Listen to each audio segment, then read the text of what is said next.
Vo svojej manažerskej roli si potrebujete nastaviť nielen vzťahy s podriadenými, ale aj vzťah so svojím nadriadeným. O čom hovorím? O jasnom nastavení očakávaní. Čo od vás nadriadený očakáva a bude spokojný, keď dodáte?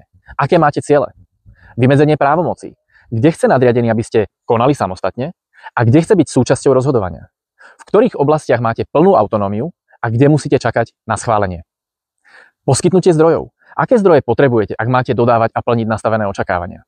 Akým spôsobom si ich máte zaobstarať? Vidím veľa manažérov, ktorí vklznú do bezmoci a roli obete. Môj nadriadený mi nedáva spätnú väzbu. Môj nadriadený nemá so mnou 1 na 1. Môj nadriadený nevie, čo sa na oddelení deje. A ďalšie a ďalšie a ďalšie. Jasne, je to nepríjemné a frustrujúce. Ale nemusíte v tom byť pasívni. Managing up je to, čo v určitej miere môžete a mali by ste vždy robiť.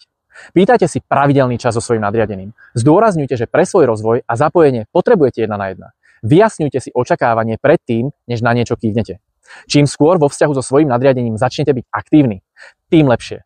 Ideálne hneď po nástupe do manažerskej role, ešte ako súčasť vášho onboardingu. Po mesiacoch, možno rokoch zabehnutých kolajách sa vám ťažko budú prenastavovať pravidlá. V nasledujúcej časti série sa pozrieme na to, ako začať s podriadenými a nazdielam s vami niekoľko praktických tipov.